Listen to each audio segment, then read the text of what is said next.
नमस्कार, तुमच्या सगळ्यांचं आपल्या पुन्हा एका नवीन व्हिडिओमध्ये अगदी मनापासून स्वागत करते. सर्वांना श्री स्वामी समर्थ.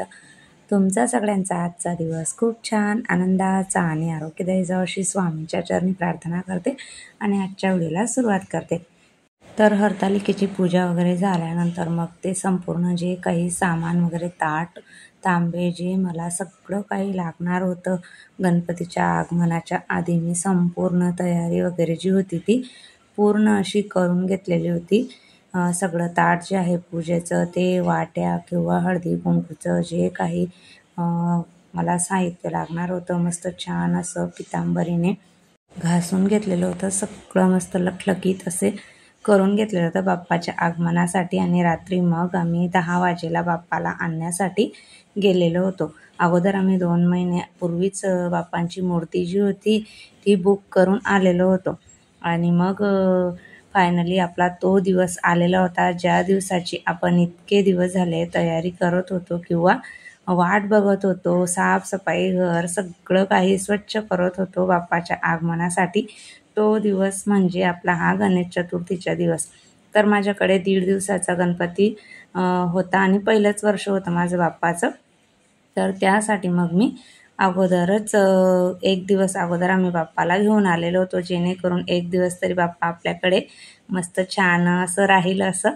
तर त्यासाठी 1 दिवस अगोदर बाप्पाला रात्री जाऊन घेऊन आलो घरी आणि मस्त छान असं औक्षण वगैरे बाप्पांचं जे होतं ते करून घेतलेलं होतं. आणि रात्री मग असं टिपॉयवरच आम्ही बाप्पाला ठेवलेलं होतं. सकाळी प्राणप्रतिष्ठा करणार होतो.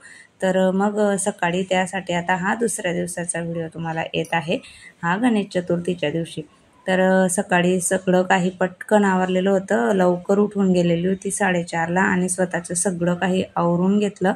आणि मग कारण बाप्पाची पूजा वगैरे करून घ्यायची होती आणि कालची हरतालिकेची जी पूजा होती माझी ती मांडलेली, ती अगोदर मला बाप्पांची प्राणप्रतिष्ठा करायच्या अगोदर त्याचं उत्तर पूजा जी होती ती करून घ्यायची होती. म्हणून मग सुरुवातीला उत्तर पूजा करायच्या आधी नैवेद्य हा दाखवावा लागतो आणि नैवेद्याची तयारी मग इथे सुरुवात मी केलेली होती. उत्तर पूजेला हरतालिकेची उत्तर पूजा करताना दही भाताचा नैवेद्य दाखवतात किंवा मग शिरा वगैरे केला तरी पण चालतो. तर मग मी शिरा केलेला होता. म्हटलं आता पटकन अगोदर शिरा करून घेऊ आणि मग बाप्पांची स्थापना करायच्या आधी मग उत्तर पूजा जी आहे ती पटकन आटोपून घेऊ. तर सुरुवातीला मग तेलामध्ये इथं रवा जो होता तो थोडासा भाजला, कारण मी फक्त उत्तर पूजेपुरतंच मला बनवायचं होतं, जास्त काही बनवायचं नव्हतं. जोपर्यंत बाप्पांची स्थापना वगैरे होत नाही किंवा गणेश चतुर्थीच्या दिवशी आपला परत उपवासच असतो, तर त्यासाठी मग मी अगोदर शिरा जो केला तो थोडासाच केलेला होता. छान मस्त तुपामध्ये रवा जो होता तो मस्त असा भाजून घेतला आणि एका साईडला पाणी ठेवलेलं होतं उकळण्यासाठी. गरम पाणी अगोदर ठेवून दिलेलं होतं. तर गावाकडे कसं असतं, ब्राह्मण दादा दुसऱ्या दिवशी येतात आणि मग त्यानंतर ते उत्तर पूजा वगैरे जे आहे ती करून घेतात. पण इकडे ब्राह्मण वगैरे काही आपण आता घरातल्या घरात पूजा करतो म्हटल्यावर मग काही बोलवलेलं नव्हतं. आणि त्या दिवशी उत्तर पूजा करून झाल्यावर दही भाताचा नैवेद्य दाखवून झाल्यानंतर मग आपण आपल्याला घरामध्ये जो काही म्हणजे शिदा असतो, जो आपण बारस वगैरेला गावाला ब्राह्मण येतात घरी शिदा घेण्यासाठी, डाळ वगैरे किंवा गव्हाचं पीठ, गुळाचा खडा असं सगळं काही आपण ब्राह्मणदादांना बारसच्या दिवशी दान करतो. तर ते हरतालिकेच्या दिवशी पण करायचं असतं. आणि मग त्यानंतर व्रताचा जो धागा असतो ना ते देतात ते आपल्याला. आमच्या इकडे करतात ते व्रताचा धागा घ्यायचा आणि जोपर्यंत आपला म्हणजे पितृपक्ष वगैरे लागत नाही तोपर्यंत आपल्याला तो व्रत जो आहे तो सोडून घ्यायचा असतो दिवे वगैरे करून. तर तेही मी करणार आहे. आणि ज्यांच्याकडे ब्राह्मणदादा नसतील त्यांनी तुळशीजवळ तो धागा ठेवायचा रात्रभर आणि सकाळी उचलून मग आपला व्रत जो आहे तो सोडायचा असतो. तर तेही मी करेल त्यावेळेस तुम्हाला दाखवेलच. तर मग आता माझा शिरा वगैरे जो होता तो बनवून झालेला होता आणि आता मला स्वतःला जी आहे ती पूजा आपली करून घ्यायची होती. मग ती उचलून घेऊया म्हटलं अगोदर, कारण उत्तर पूजा झाल्याशिवाय पूजा जी आहे ती आपली पूर्ण होत नाही. तर आणि गणपतीची स्थापनेच्या आधी सगळं काही पटापट उरकायचं होतं.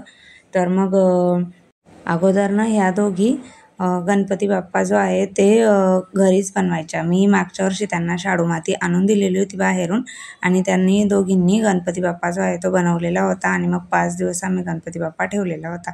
असे बरेच वर्ष झाले त्या घरीच आपली जी कुंडीतली जी माती आहे झाडांची त्याच्यातली माती घेऊन त्या दोघीजणी मूर्ती बनवत होत्या आणि मग आम्ही छानपैकी त्याची आरती वगैरे जे काही आपलं असतं ना त्यांचं ते सगळं काही करत होतो. पण मग यावर्षी त्यांच्या दोघींच्या मनात होतं की आपणही बाप्पाला घरी बसवूया बाहेरून मूर्ती आणून. म्हणून मग त्या दोघींच्या हट्टासाठी आणि आमची पण इच्छा होती, म्हटलं चला मुलांची इच्छा आहे आणि तेवढंच घरातलं वातावरण जे आहे ते फ्रेश असतं. त्यासाठी मग आज शेवटी आम्ही मूर्ती त्या दोघींच्यासाठी बुक करून आलेलो होतो आणि गणपती बाप्पा मग आम्हाला बसवायचा होता.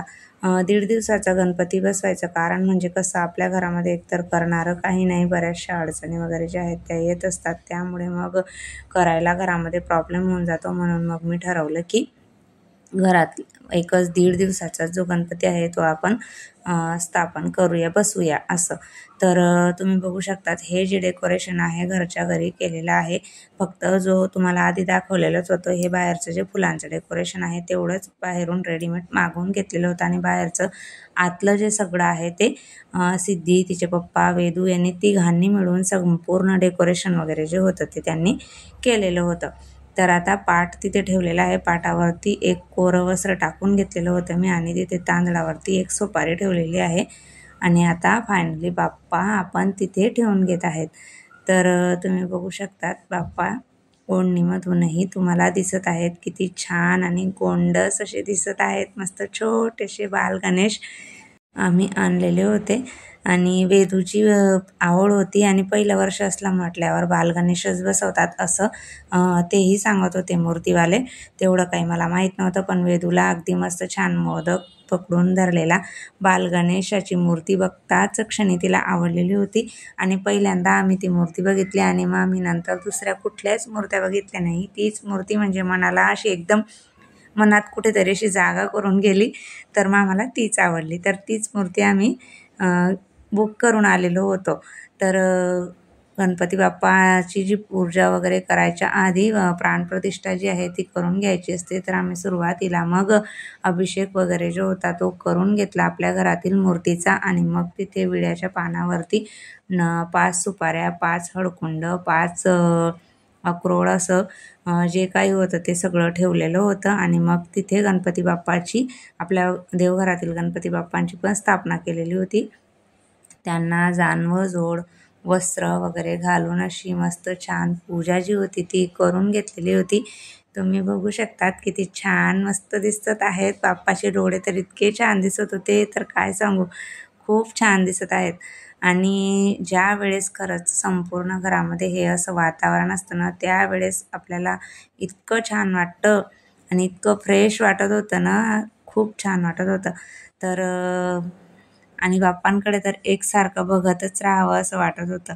आता बाप्पांची संपूर्ण पूजा वगैरे जी होती ती आम्ही करून घेतलेली होती आणि मग त्यांना हार घातला आणि आता त्यांची आरती करून घेत आहोत. 7 वाजेपर्यंत आमची प्राणप्रतिष्ठा वगैरे करून आरती जी होती ती संपूर्ण झालेली होती. 7पर्यंत आम्ही सगळं काही करून घेतलेलं होतं सकाळी लवकर हे करून. कारण त्यानंतर मग सगळे दर्शनासाठी येतात वगैरे किंवा घरात बरेचशे जणांना बोलवलेलं होतं. स्वयंपाक पाणी खूप सारा उशीर होतो. त्यासाठी मग सकाळी पटकन बाप्पांचं सगळं काही जे होतं 1 दिवस अगोदर संपूर्ण तयारी मी करून घेतलेली होती. सकाळी आम्हाला फक्त उठून बाप्पांची तेवढी प्राणप्रतिष्ठा करून पूजन जे होतं ते करून घ्यायचं होतं. तर आरती वगैरे झाल्यानंतर संपूर्ण घरामध्ये कापूर जो होता तो फिरवून घेतला आणि धूप वगैरे लावून इतकं छान प्रसन्न असं वातावरण झालेलं होतं ना, खूप मस्त वाटत होतं. तर मस्त असा बाप्पाचा छान असा छोटासा व्हिडिओ जो होता तो आजचा मी इथं तुम्हाला पाठवत आहे. तर व्हिडिओ कसा वाटला कमेंट करून नक्की सांगा. सोबतच व्हिडिओ आवडला असेल तर नेहमीप्रमाणे व्हिडिओला लाईक करा, शेअर करा, कमेंट करा. पहिल्यांदा बघत असाल तर सबस्क्राईब करा. श्री स्वामी समर्थ.